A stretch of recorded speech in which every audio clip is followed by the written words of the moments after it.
दो दिन उत्तर भारत के पहाड़ी और मैदानी इलाकों में शीतलहर और पाले की आशंका। कुछ जगह छा सकता है काफी घना कोहरा। दो दिन पूर्वी भारत के कुछ हिस्सों में शीतलहर चलने की संभावना। आज उत्तरी मध्य प्रदेश और उत्तरी गुजरात में भी चल सकती हैं सर्द हवाएं। उत्तर पश्चिम और मध्य भारत में अगले 2 दिनों में 2 डिग्री तक गिर सकता है न्यूनतम तापमान। इसके बाद तापमान में 3 से 5 डिग्री की बढ़ोतरी की संभावना। नमस्कार, आप सभी का स्वागत मौसम खबर में। मैं हूं मुकुल शर्मा। मौसम खबर में आपको बताएंगे देश के किन हिस्सों में हो सकती है बारिश, कहां पड़ सकती है बर्फ, कहां चल रही है शीतलहर और कैसा रहेगा तापमान का हाल। साथ ही ऐसे मौसम में किसानों के लिए क्या है विशेषज्ञों की सलाह। लेकिन आइए सबसे पहले जान लेते हैं अगले 2 दिन क्या कुछ खास रहेगा मौसम में।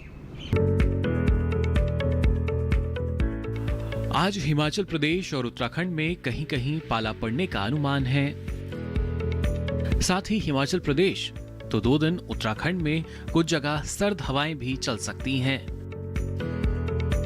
उत्तरी राजस्थान, पंजाब, हरियाणा और दिल्ली में आज कहीं कहीं पाला पड़ सकता है। 2 दिन राजस्थान, पंजाब, हरियाणा और दिल्ली में शीतलहर चलने की संभावना है। 2 दिन उत्तर प्रदेश के कुछ हिस्सों में भी काफी सर्द हवाएं चलने का अनुमान है। 2 दिन बिहार, गांगे पश्चिम बंगाल और ओडिशा के कुछ हिस्सों में शीतलहर की संभावना जताई गई है। वहीं आज उत्तरी मध्य प्रदेश और उत्तरी गुजरात में भी कहीं कहीं शीतलहर चलने की संभावना है। आज सौराष्ट्र और कच्छ में भी कुछ जगहों पर सर्द हवाएं चल सकती हैं। तो जाना आपने क्या कुछ खास रह सकता है अगले 2 दिनों की अगर बात की जाए। अब चलिए आपको बताते हैं पिछले 24 घंटों के दौरान देश के किन हिस्सों में बारिश दर्ज की गई और कहां कहां कोहरा छाया रहा। तमिलनाडु और पुडुचेरी में कुछ जगह बारिश दर्ज की गई। जम्मू कश्मीर और लद्दाख में भी कहीं कहीं बारिश हुई। गिलगित, बल्तिस्तान और मुजफ्फराबाद में भी कहीं कहीं बादल बरसे। जम्मू कश्मीर और लद्दाख की अगर बात करें तो यहां पर कुछ जगह काफी घना कोहरा छाया रहा। पंजाब में अधिकतर जगह तो हरियाणा और दिल्ली में कुछ जगह शीतलहर चली। राजस्थान, मध्य प्रदेश, सौराष्ट्र और कच्छ के कुछ हिस्सों में भी सर्द हवाएं दर्ज की गईं। तो जाना आपने ना सिर्फ बारिश कोहरे की स्थिति की अगर बात की जाए बल्कि जाना शीतलहर देश के किन किन हिस्सों में दर्ज की गई। अब आइए आगे बढ़ते हैं और बात करते हैं तापमान की स्थिति की, यानी किस राज्य में सबसे अधिक तापमान दर्ज किया गया और कहां तापमान न्यूनतम दर्ज हुआ। आप बता दें माइनस तक अब जो तापमान है पहुंच चुका है। इसके लिए आपको जानकारी हम देंगे, लेकिन सबसे पहले रुक कर लेते हैं अधिकतम तापमान की स्थिति का। विदर्भ और छत्तीसगढ़ में कहीं कहीं अधिकतम तापमान सामान्य के मुकाबले 3 से 5 डिग्री सेल्सियस अधिक दर्ज किया गया। वहीं जम्मू कश्मीर और लद्दाख में कुछ जगह तापमान सामान्य से 5 डिग्री या उससे ज्यादा नीचे फिसला। गिलगित, बल्तिस्तान और मुजफ्फराबाद के कुछ हिस्सों में भी अधिकतम तापमान में ऐसी ही गिरावट दर्ज की गई। पंजाब, हरियाणा और दिल्ली में कुछ जगह अधिकतम तापमान सामान्य से 5 डिग्री या उससे ज्यादा नीचे रहा। पश्चिमी मध्य प्रदेश और गुजरात में कहीं कहीं तापमान सामान्य से 5 डिग्री या उससे ज्यादा नीचे लुढ़का। सौराष्ट्र और कच्छ में कुछ जगह अधिकतम तापमान सामान्य की तुलना में 3 से 5 डिग्री सेल्सियस कम दर्ज किया गया। उप हिमालयी पश्चिम बंगाल और सिक्किम में भी तापमान सामान्य से 3 से 5 डिग्री सेल्सियस कम दर्ज हुआ। देश में सबसे अधिक तापमान गुजरात के वलसाड में दर्ज किया गया। यहां तापमान 35 डिग्री सेल्सियस रहा। तो जाना आपने अधिकतम तापमान का हाल। अब आइए आगे बढ़ते हैं और बात करते हैं न्यूनतम तापमान की स्थिति की।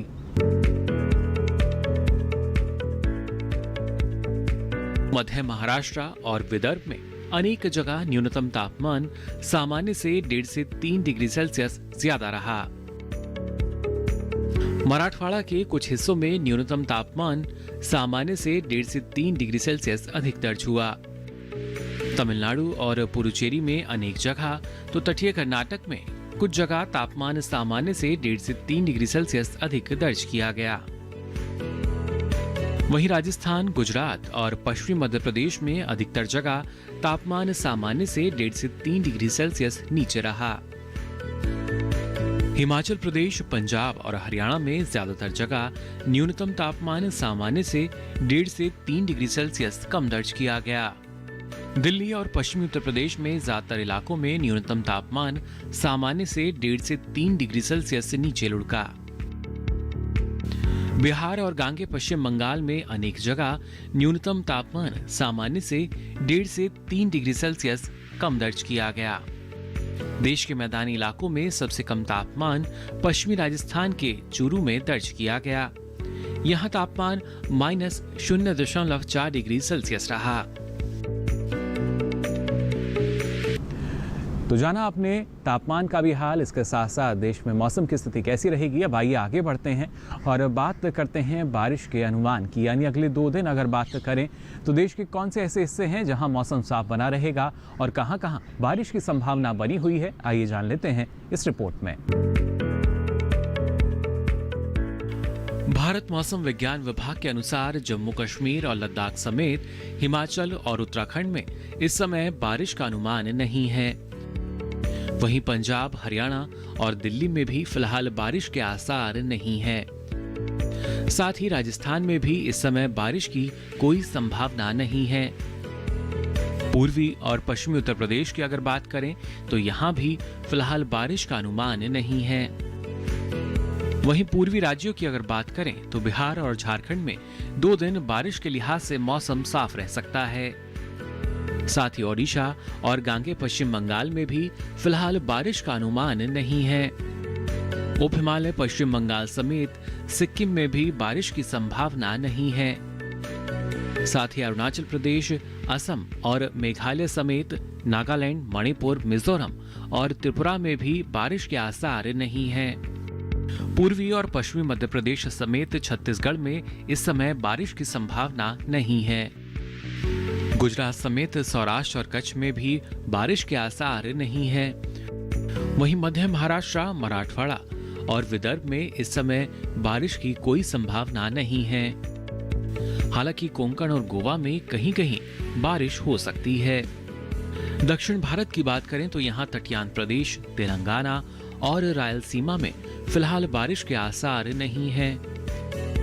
जबकि तमिलनाडु और पुडुचेरी में कुछ जगहों पर बारिश की संभावना है। इसके साथ ही केरल समेत तटीय और दक्षिण आंतरिक कर्नाटक में कुछ जगह बारिश हो सकती है। जबकि उत्तरी आंतरिक कर्नाटक में बारिश के आसार नहीं है। दूसरी ओर अंडमान निकोबार द्वीप समूह और लक्षद्वीप में कुछ जगह बारिश की संभावना जताई गई है। इसी के साथ ही मौसम खबर में वक्त हो चला एक छोटे से ब्रेक का। आप बने रहिए दूरदर्शन किसान पर।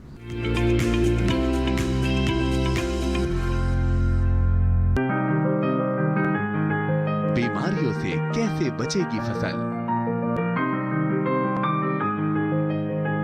मवेशियों की मुश्किलों का क्या है हल, कहां से लाएं बीज, कितनी लगेगी खाद, किसानों के हर फोन का विशेषज्ञ देंगे जवाब। देखिए हेलो किसान लाइव सोमवार से शुक्रवार शाम 6 बजे।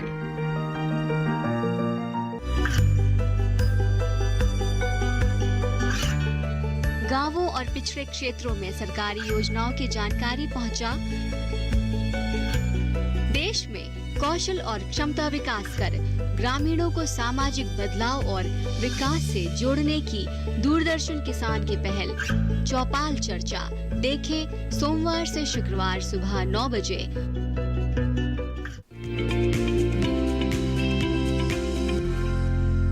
ब्रेक के बाद आप सभी का एक बार फिर स्वागत मौसम खबर में। ब्रेक पे जाने से पहले आपने जाना देश में बारिश की स्थिति की अगर बात की जाए तो दक्षिण भारत में कुछ एक जगह बारिश की संभावना बनी हुई है। ऐसे में हमारे दक्षिण भारत के जो किसान हैं कौन कौन से कृषि कार्य कर सकते हैं, आइए जान लेते हैं इस रिपोर्ट में। तमिलनाडु के कावेरी डेल्टा इलाके में इस समय सांभा धान में रोगों की लगने की संभावना है। वहीं पश्चिमी तमिलनाडु में अंगूर में तापमान में कमी होने से रोगों का प्रकोप बढ़ सकता है। ऐसे में इन इलाकों के किसान इसकी निगरानी करते रहें और प्रकोप दिखाई दे तो कृषि विशेषज्ञों की सलाह से जरूरी दवाओं का छिड़काव करें। इसके साथ ही तमिलनाडु के पहाड़ी इलाके में फसलों को पाले से बचाने के लिए पौधों के चारों ओर मल्चिंग करें। वहीं दक्षिणी कर्नाटक के अंदरूनी हिस्सों के किसान धान की नर्सरी तैयार करें। यहीं रागी की कटाई और गन्ने की रुपाई जारी रखें। दक्षिणी कर्नाटक के अंदरूनी हिस्सों में ही धान की कटाई के बाद कुल्थी, काबुली चना, मूंग और उड़द जैसी कम अवधि वाली दलहनी की बुआई करें।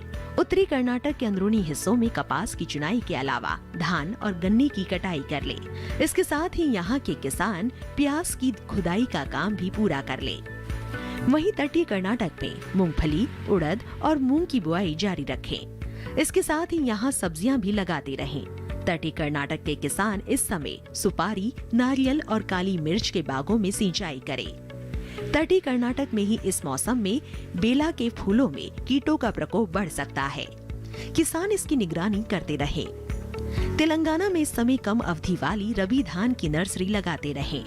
इसके साथ ही यहाँ धान की नर्सरी को ठंड से बचाने के लिए शाम को बांस के डंडों के सहारे पॉलिथीन शीट से ढके और सुबह हटा दे। इसके साथ ही तेलंगाना में शाम को फसलों में सिंचाई करे और सुबह खेतों से पानी बाहर निकाल दे। तेलंगाना में ही फलों के छोटे पौधों को सर्द हवाओं से बचाने के लिए पुआल, जूट बैग या फिर पॉलिथीन शीट से ढके। और आइए अब आगे बढ़ते हैं। आज की फसल में बात करते हैं सरसों की खेती की। हम सभी जानते हैं सरसों की खेती हमारे किसानों के लिए कितनी लाभकारी सिद्ध हो रही है, लेकिन यहाँ पर ये मुनाफा जो है इसके ज़रिए आप अपना और बढ़ा सकते हैं। इसके लिए आपको एक विशेष प्रबंधन अपनाने की आवश्यकता है। फिलहाल का जो समय चल रहा है इसमें किस तरह का आपको प्रबंधन अपनाना होगा जिससे आपकी उपज बढ़ सके, इसके लिए आइए नज़र डाल लेते हैं हमारी इस खास रिपोर्ट पर।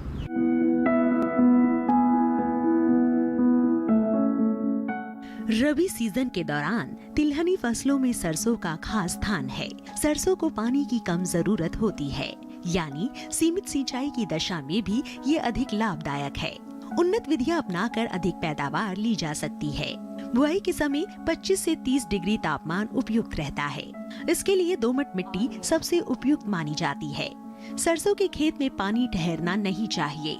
खेतों से जल निकासी की उचित व्यवस्था होनी चाहिए। 1 हेक्टेयर बुआई के लिए 3 से 4 किलो बीज पर्याप्त होते हैं। कतार से कतार के बीज की दूरी 30 से 45 सेंटीमीटर और पौधे से पौधे की दूरी 10 से 15 सेंटीमीटर रखें। बुआई के 15 से 20 दिन बाद घने पौधों को निकाल दें और 2 पौधों के बीच 15 सेंटीमीटर की दूरी कर दें। खरपतवार नियंत्रण के लिए विशेषज्ञों की सलाह पर उचित दवाओं का छिड़काव करें। सरसों की खेती के लिए गोबर की सड़ी हुई खाद की बुआई से पहले और अंतिम जुताई के समय खेत में मिला देना चाहिए तथा सिंचित दशा में 120 किलोग्राम नाइट्रोजन, 60 किलोग्राम फास्फोरस तथा 60 किलोग्राम पोटाश तत्व के रूप में प्रति हेक्टेयर की दर से प्रयोग करते हैं। नाइट्रोजन की आधी मात्रा, फास्फोरस तथा पोटाश की पूरी मात्रा बुआई से पहले अंतिम जुताई के समय खेत में मिला देनी चाहिए। सरसों में पहली सिंचाई फूल आने के समय और दूसरी फलियों में दाने भरते समय करनी चाहिए। जाड़े के मौसम में अगर बारिश हो जाए तो दूसरी सिंचाई की भी जरूरत नहीं पड़ती। बुआई से पहले मिट्टी की जांच जरूर कराएं। सरसों की फसल में जब 75% फलियां सुनहरे रंग की हो जाए तब फसल को काटकर, सुखाकर या मड़ाई करके बीज अलग कर लेने चाहिए। सरसों के बीज को अच्छी तरह सुखाकर ही भंडारण करना चाहिए। तो जाना आपने सरसों की अच्छी उपज आप कैसे ले सकते हैं। अब आगे बढ़ते हैं और आपको बताते हैं मौसम के लिहाज से हिमाचल प्रदेश और उत्तराखंड की अगर बात करें तो यहाँ किसान कौन कौन से कृषि कार्य कर सकते हैं। हिमाचल के ऊपरी इलाके में सेब के नए पौध लगाने के लिए किसान गड्ढा तैयार कर लें। हिमाचल के ऊपरी इलाके में ही पौधों को ठंड से बचाने के लिए पुआल से ढकें। हिमाचल प्रदेश में तैयार हो चुके अनार की डंठल के साथ तुड़ाई करें। उत्तराखंड के पहाड़ी इलाके में तैयार फलों की तुड़ाई कर लें। उत्तराखंड के पहाड़ी इलाके में ही प्याज की रोपाई का काम पूरा कर लें। भाबर और तराई इलाके में जौ की बुआई का काम किसान पूरा करें। उत्तराखंड के मध्यम ऊंचाई वाले इलाके में मटर की बुआई किसान कर सकते हैं। साथ ही उत्तराखंड में किसान आलू की फसल को पाले से जरूर बचाएं। इसी के साथ ही मौसम खबर में वक्त हो चला एक और छोटे से ब्रेक का। आप बने रहिए दूरदर्शन किसान पर।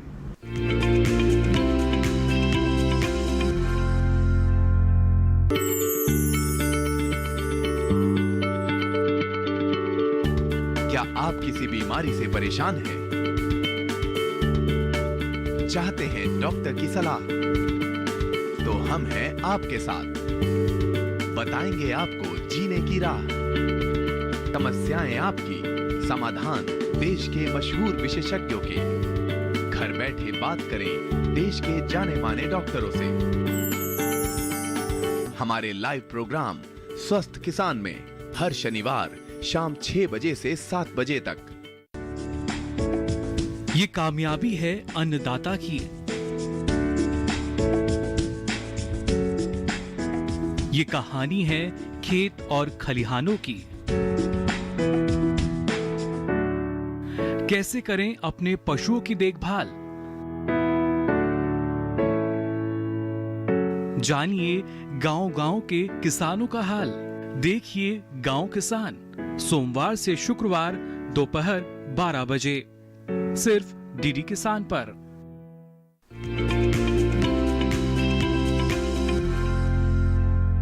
ब्रेक के बाद आप सभी का एक बार फिर स्वागत मौसम खबर में। अब चलिए आपको बताते हैं मौसम के लिहाज से राजस्थान की अगर बात की जाए, अलग अलग हिस्से राजस्थान के, यहाँ किसान कौन कौन से कृषि कार्य कर सकते हैं, आइए जानते हैं। पश्चिमी राजस्थान के शुष्क मैदानी इलाके में किसान जौ की बुआई कर लें। जौ में अरंडी 2052, 2035, 2508 और 2715 जैसी किस्मों का चयन करें। जौ की बुआई के लिए बीज दर 25 किलोग्राम प्रति बीघा रखें। पूर्वी राजस्थान में इस समय पपीते में रोग का प्रकोप बढ़ सकता है। बचाव के लिए प्रभावित पौधों को जड़ से उखाड़कर नष्ट कर दें। इसके साथ ही कृषि विशेषज्ञ की सलाह से ही दवा का छिड़काव करें। उत्तर पश्चिमी राजस्थान में गन्ने की कटाई किसान शुरू कर सकते हैं। पूर्वी राजस्थान के मैदानी इलाकों में सरसों की फसल को कीटों से बचाएं। राजस्थान के किसान पछेती गेहूं की बुआई का काम जल्द पूरा कर लें। और अब एक नजर डाल लेते हैं अगले 2 दिन मौसम में और क्या कुछ खास रह सकता है। 2 दिन पंजाब, हरियाणा और दिल्ली में कहीं कहीं काफी घना कोहरा छा सकता है। आज पश्चिमी राजस्थान में भी कहीं कहीं काफी घना कोहरा छाया रह सकता है। 2 दिन उत्तराखंड और उत्तर प्रदेश में कहीं कहीं घना कोहरा छाने के आसार हैं। 2 दिन तमिलनाडु और पुडुचेरी में कहीं कहीं गरज के साथ तेज हवाएं चल सकती हैं। कल दक्षिणांतरी कर्नाटक और केरल में कुछ जगह गरज के साथ तेज हवाएं चलने की संभावना है। वहीं कल लक्षद्वीप में भी कुछ जगहों पर गरज के साथ तेज हवाएं चल सकती हैं। उत्तर पश्चिम और मध्य भारत में अगले 2 दिनों में 2 डिग्री तक न्यूनतम तापमान में गिरावट आ सकती है। हालांकि इसके बाद इन हिस्सों में तापमान में 3 से 5 डिग्री की बढ़ोतरी हो सकती है। तो जाना आपने क्या कुछ खास रहेगा अगले 2 दिन मौसम में। अब चलते चलते नजर डालते हैं देश के प्रमुख शहरों के तापमान पर।